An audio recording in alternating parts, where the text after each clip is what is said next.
Olá, meus amigos. Muito boa tarde a todos. Eu vou tratar neste vídeo do crime de porte de drogas para uso próprio, a parte 1 desse tema, crime este que está tipificado no artigo 28 da Lei de Drogas, a Lei 11.343 de 2006. Antes, eu sempre lembro a todos que, junto com os vídeos postados aqui no YouTube, nós postamos também uma sinopse, um roteiro daquilo que está sendo aqui dito e que pode ser acompanhado clicando, a sinopse pode ser acompanhada clicando na parte descritiva do vídeo no link que aparece logo abaixo, tá certo? Então, aqui neste vídeo, o crime de porte de drogas para uso próprio, parte 1. O objeto da proteção jurídica, começamos falando nisso, do crime de porte de drogas para uso próprio, para uso pessoal, é, como todo crime de drogas, a incolumidade pública, pela via exatamente da saúde pública.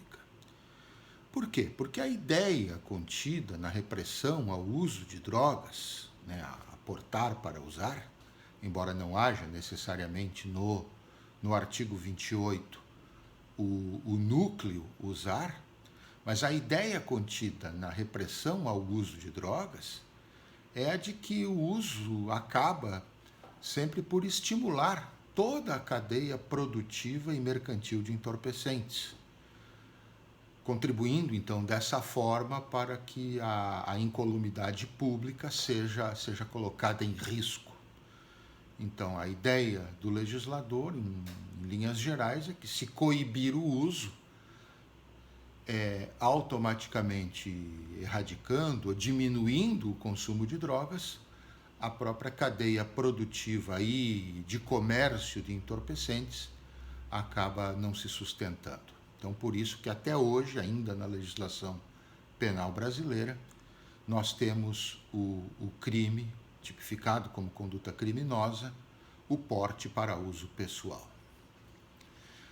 A tipicidade objetiva do artigo 28, ela envolve os 5 núcleos ali constantes: o núcleo adquirir, o núcleo guardar, o núcleo ter, que está expressado na palavra tiver, o núcleo transportar e o núcleo trazer, que é trazer consigo.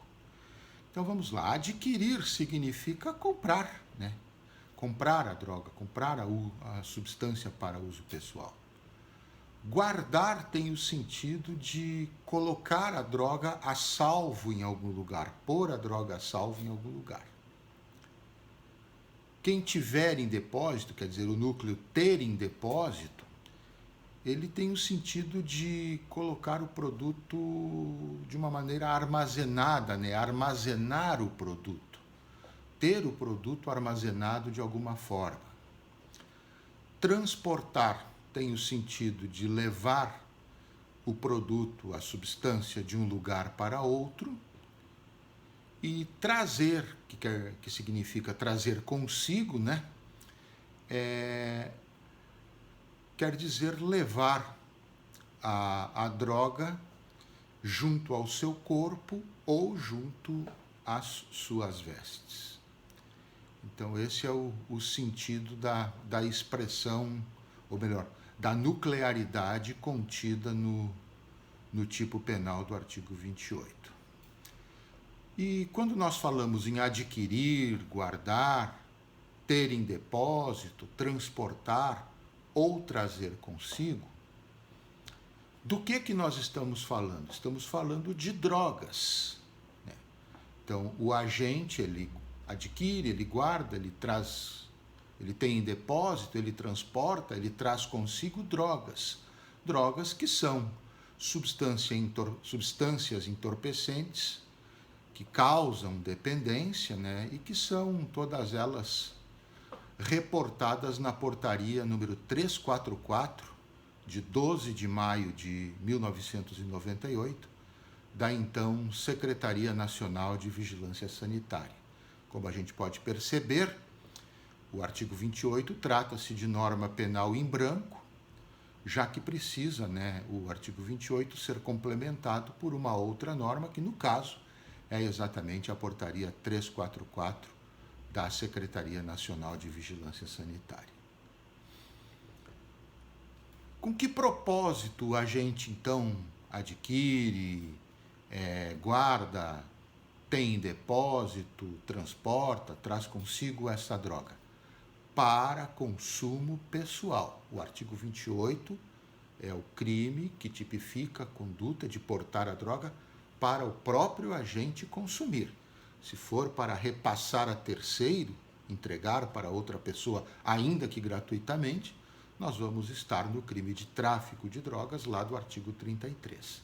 Aqui no artigo 28, estamos falando do porte da droga para consumo pessoal, para o próprio agente que a porta, que a adquire, que a guarda, etc., que traz consigo, para ele próprio consumir. E em que circunstâncias esse agente porta essa droga para ele próprio consumir? Sem autorização, e aí nós estamos nas drogas ilícitas, aquelas que a lei não autoriza, ou em desacordo com determinação legal ou regulamentar. Neste caso, então, as drogas lícitas, aquelas que a lei autoriza, mas que autoriza em determinadas hipóteses, em determinadas circunstâncias. Então, o agente porta essa droga para uso pessoal, sem autorização ou em desacordo com determinação legal ou regulamentar. Sem autorização quando se trata de drogas ilícitas e em desacordo com determinação legal ou regulamentar, referindo-se a drogas a rigor lícitas, mas que têm essa licitude vinculada a determinadas hipóteses de uso. Quais são as penas cominadas no artigo 28 para o portador de drogas, então, para uso próprio, dentro das circunstâncias tipológicas ali mencionadas? A primeira pena cominada é a pena de advertência sobre os efeitos das drogas. Nós vamos observar que não há pena nem de privação de liberdade e nem de multa. Nós temos outras espécies de penas que depois, inclusive, na parte 2, no vídeo referente à parte 2 do crime de porte de drogas para consumo pessoal, nós vamos, inclusive, analisar a questão da natureza jurídica desse tipo de infração. As penas aqui, elas são, então, de advertência sobre os efeitos das drogas. A advertência, na verdade, ela consiste no quê? Numa espécie assim de chamada de atenção, no caso aqui do artigo 28, chamada de atenção do agente sobre os efeitos que a droga pode causar. Efeitos tanto pessoais, a questão da dependência, especialmente da dependência química, quanto os efeitos coletivos, todo o conjunto de passivo social que a droga acaba acarretando em termos de perniciosidade, de danosidade à sociedade como um todo. Então, essa advertência vai nesse sentido, chamar a atenção do agente para o mal, enfim, que ele causa para ele próprio e para toda a sociedade ao consumir drogas. A segunda pena cominada no artigo 28 é a pena de prestação de serviços à comunidade, que na verdade é a prestação de serviços gratuitos a entidades de caráter filantrópico, de caráter assistencial, ou congêneres desse tipo de entidade.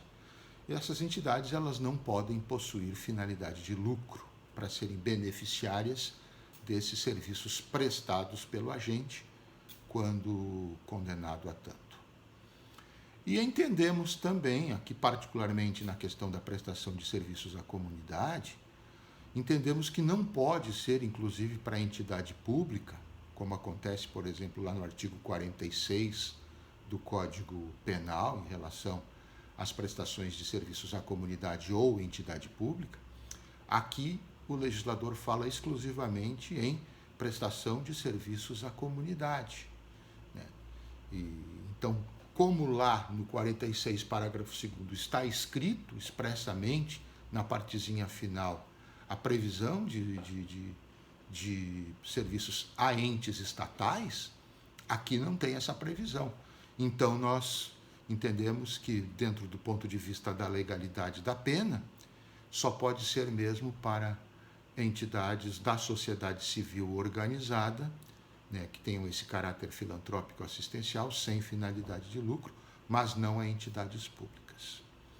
O tempo máximo de duração da prestação de serviços à comunidade, segundo o parágrafo 3º do artigo 28, é de 5 meses para o condenado primário, ou se ele for reincidente, aí incide o parágrafo 4º, né, a pena máxima de prestação de serviços à comunidade pode se estender até 10 meses.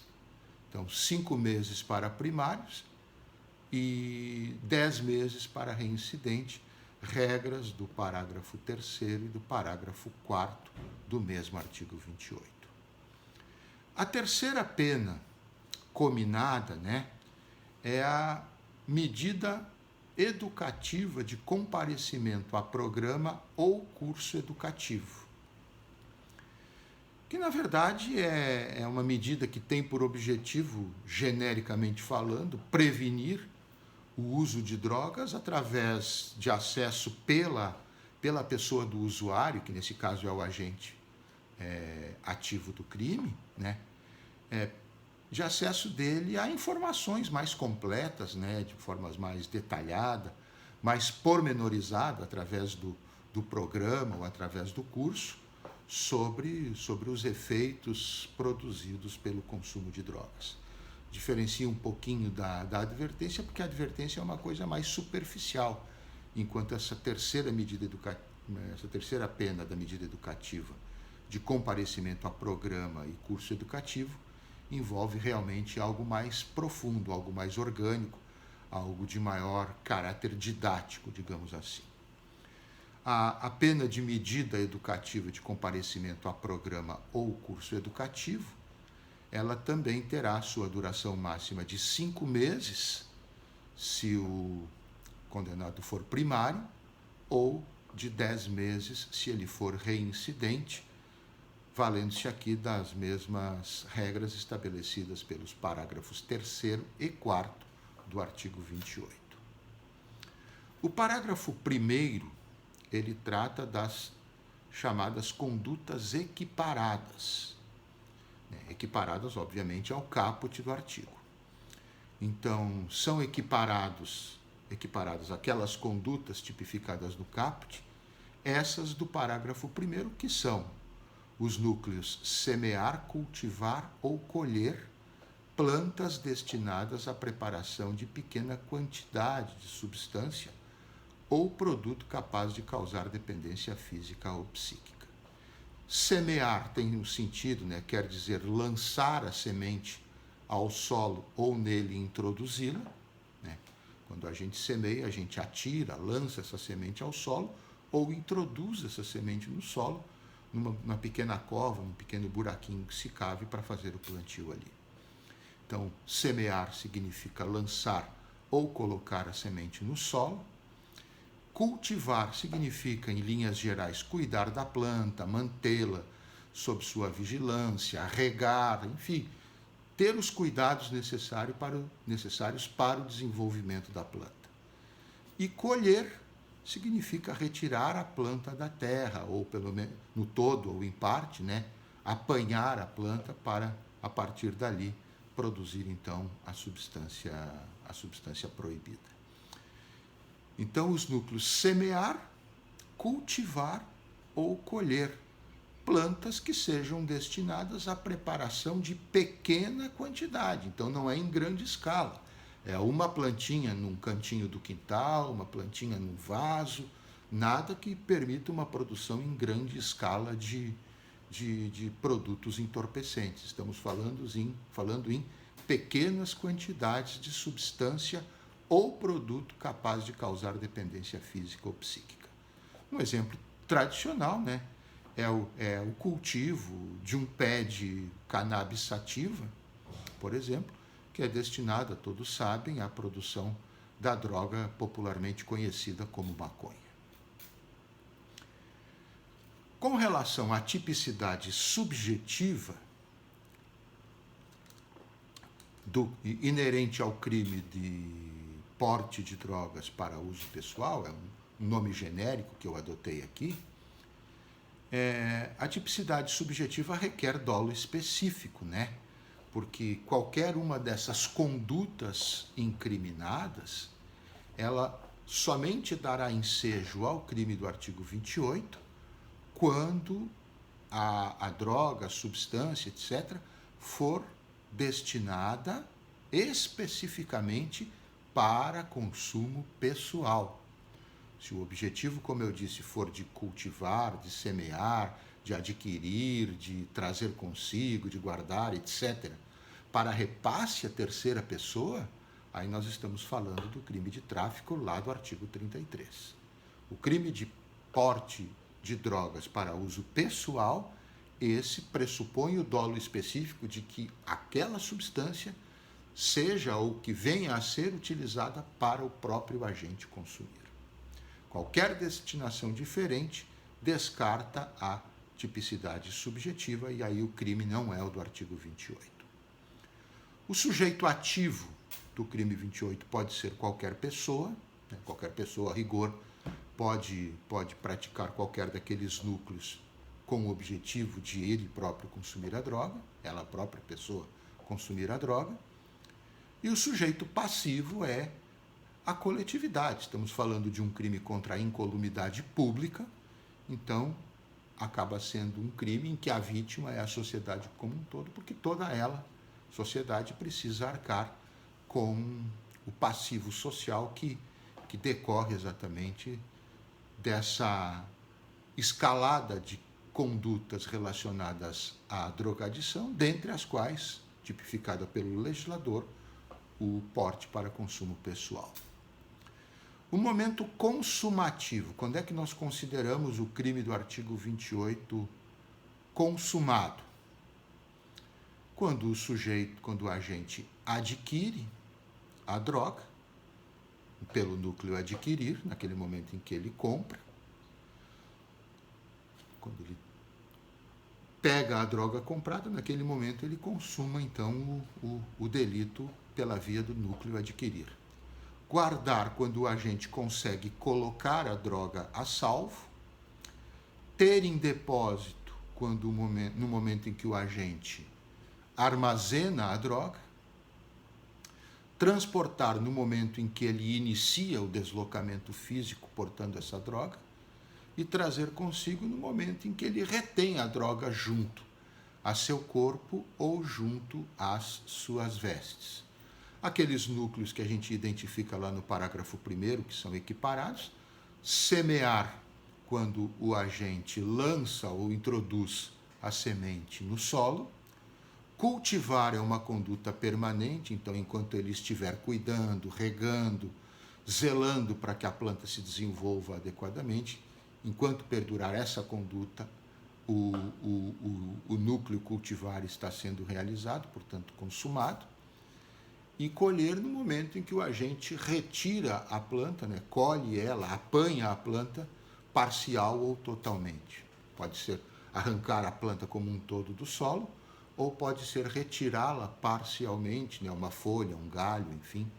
Tudo isso caracteriza a colheita. No momento, então, que ele pega essa panha e separa ela do solo, ou separa parte dela do todo da planta, aí nós temos, então, consumada a conduta de colher. Por conta disso, é possível falarmos em tentativa de prática do crime do artigo 28? A rigor, sim, né? É muito difícil na prática, né, de ocorrer a tentativa, porque normalmente o que é tentativa para uma determinada conduta, para um determinado núcleo, acaba sendo já consumação para outro. Então, se não pega o crime de forma consumada, normalmente dentro de um núcleo, acaba pegando a consumação em outro núcleo. Mas, de qualquer forma, é possível, em tese, ao menos, falar em tentativa? Me parece que sim, né?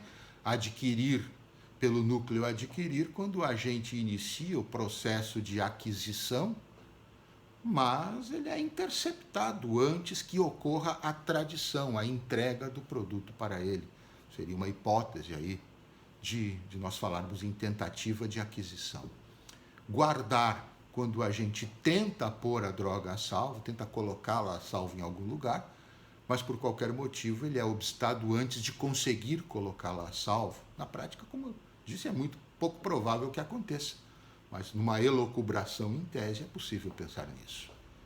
O ter em depósito, quando a gente então inicia o ato de armazenar a droga, mas é impedido antes de concluir o armazenamento, daria para pensar numa tentativa, também em tese. Transportar, quando o agente é flagrado antes de iniciar o deslocamento físico com a droga, da droga de um lugar para outro, mas esse realmente é praticamente impossível, porque no momento em que ele deu o primeiro passo, no momento em que ele moveu-se, ainda que brevemente, de um lugar a outro, nós estamos falando já de um transporte consumado e não mais um transporte tentado. Em tese, até é possível imaginar uma tentativa de transporte, mas na prática será praticamente inviável de nós nos depararmos com uma situação concreta em que, pela via do transporte, nós tenhamos tido aí a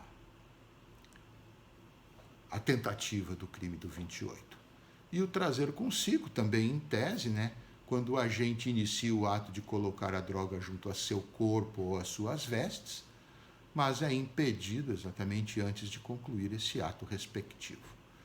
Pela via ainda da semeadura, né, o núcleo adquire, o núcleo semear, quando o agente é interceptado com a semente antes de atirar quando está iniciando a ação de atirá-la ao solo, mas ainda antes de conseguir atirá-la, está cavando, iniciando a semeadura, quando está jogando a semente dentro do buraquinho e aí não consegue concluir essa semeadura, não consegue tapar lá o buraco para que a semente se desenvolva, seria alguma hipótese de tentativa, então, pela via do semear.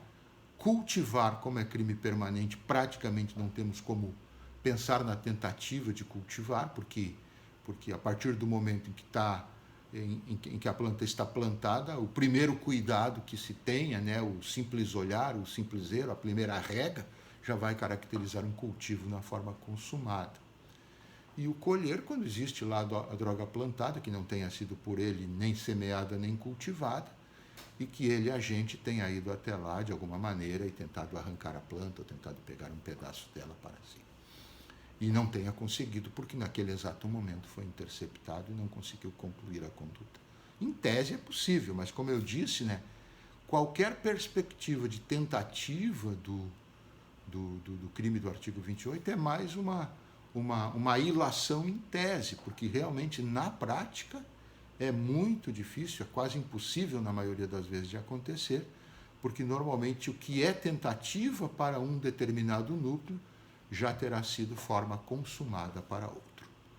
Tá certo, meus amigos? Então, sobre a primeira parte do crime de porte de drogas para uso pessoal, para uso próprio, estas são as considerações. Eu volto logo na sequência com a segunda parte deste mesmo crime, trazendo outras reflexões a respeito dele.